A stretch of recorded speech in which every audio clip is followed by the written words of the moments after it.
Welcome back to small stories big insights. பெரிய பெரிய லெசன்ஸ குட்டி ஸ்டோரீஸ்ல நம்ம கத்துட்டு வரோம். அந்த வகையில இன்னைக்கு நம்ம ஷிவ் கேரா அப்படின்ற ஆத்தர் யூ கேன் வின் அப்படின்ற புக்ல எழுதியிருந்த ஒரு கதை. ஆப்பிரிக்கால ஒரு வில்லேஜர் இருக்காரு. அவரு ரொம்ப சந்தோஷமா இருக்காரு. அவரு போதுமென்ற மனம் இருக்கிறதுனால சந்தோஷமா இருக்காரா? இல்ல சந்தோஷமா இருக்கனால போதுமென்ற மனத்தோட இருக்காரா? அப்படிங்கிறதே தெரியல. அவ்ளோ சந்தோஷமான மனுஷன் கிட்ட ஒரு 10 ஏக்கர் நிலம் இருந்தது. அதுல வர வருமானத்த வச்சு நிம்மதியான வாழ்க்கை வாழ்ந்துட்டு இருந்தாரு. அப்ப அவர பாக்க ஒருத்தர் வராரு. அவர் வந்து சொல்றாரு, "உனக்கு இந்த டைமண்ட் பத்தி தெரியுமா? இந்த சவுத் ஆஃப்ரிக்கால நெறைய டைமண்ட் இருக்குன்னு கேள்விப்பட்டுருக்கேன்." அவர் சொல்றாரு, "ஒரே ஒரு தம் அளவுக்கு இருந்த ஒரு டைமண்ட் இருந்துச்சுன்னா, நீ இந்த ஊரையே வாங்கிடலாம். ஒரு கை அளவு டைமண்ட் இருந்ததுன்னா, இந்த கண்ட்ரியவே வாங்கிடலாம். நீ இந்த ஆஃப்ரிக்கால தானே இருக்க, தேடி பாரேன்." அப்படின்னு சொல்லிட்டு அவரு கிளம்பிடுறாரு.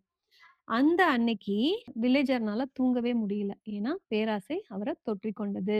தன்கிட்ட இருக்கிற 10 ஏக்கர் நிலத்த வித்து காசு எடுத்துக்கிட்டு, ரொம்ப நாளா தேடி அவரு ரொம்ப களைச்சு போய் கையில இருக்க காசெல்லாம் கரைஞ்சு போயிடுச்சு. இப்ப இதுக்கப்புறம் தேட முடியாதுன்ற சிச்சுவேஷன் வரும்போது, அவரு தன் வாழ்க்கைய மாய்த்துக்கிறாரு. இப்போ இந்த ஒரு மனுஷன் வந்து சொன்னாரு இல்லையா? டைமண்ட் இருக்குன்னு. அவர் திரும்பி அதே இடத்துக்கு வராரு. வேற ஒரு ஓனர் இருக்காரு இப்போ. அந்த ஓனர் கையில வந்து ஒரு மினுமினுக்கும் கல்லு வச்சிருக்காரு. அந்த கல்ல பார்த்துட்டு, இப்ப நான் வாங்கினேன் இல்லையா? ஒரு 10 ஏக்கர். அது முழுக்க இதே கல்லு தான் கிடக்குது. இது சும்மா ஷைன் ஆகும் அவ்வளோதான் அப்படின்னு சொல்றாரு. அப்போ வந்தவர் சொல்றாரு, "இல்லங்க இது பேர் தான் டயமண்ட்" அப்படின்னு.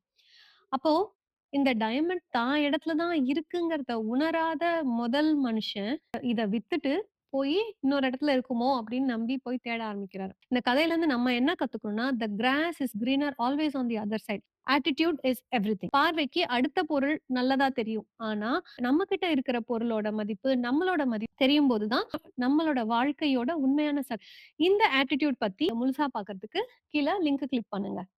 அங்க மீட் பண்ணுவோம்.